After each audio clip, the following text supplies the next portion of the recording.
We live in a world that constantly tells us love should be fast. Swipe right tonight, brunch tomorrow, meeting the parents next weekend. But what if the most powerful, life-changing move you could make in love is to slow down? That sounds frustrating, doesn't it? Why would anyone want to move slowly when your heart is screaming to dive in? Why would you say, maybe we'll meet again in a couple weeks, instead of, are you free tomorrow? Why would you wait until the 5th date before holding hands?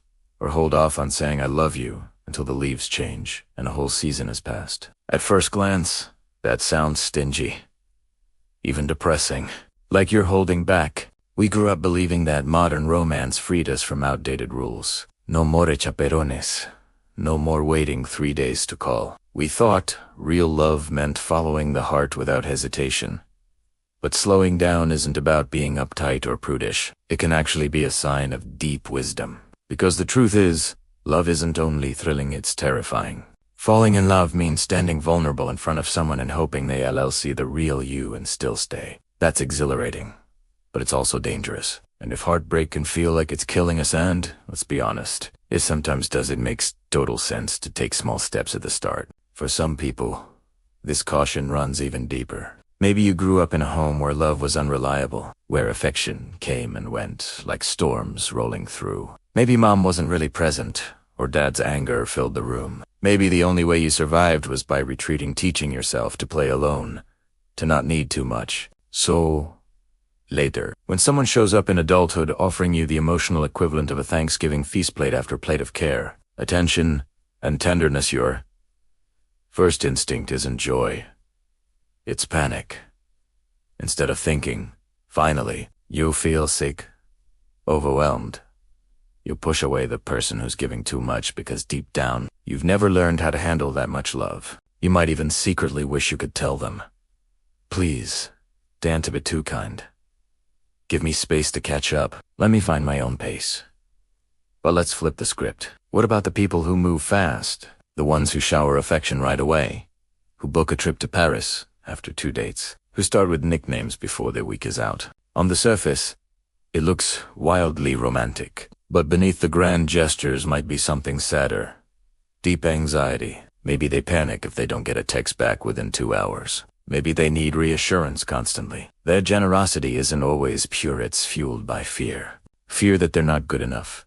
Fear that love will vanish.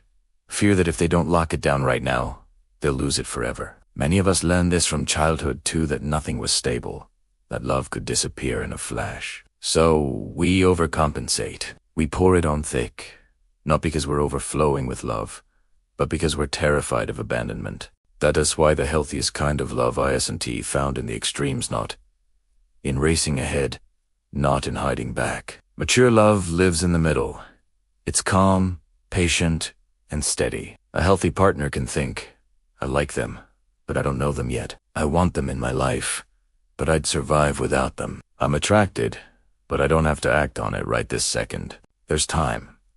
Sounds smart, but for people who grew up with stability, this attitude isn't even conscious.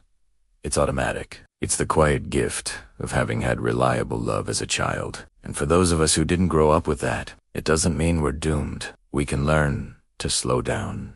We can remind ourselves that we do have value. That rejection won't destroy us.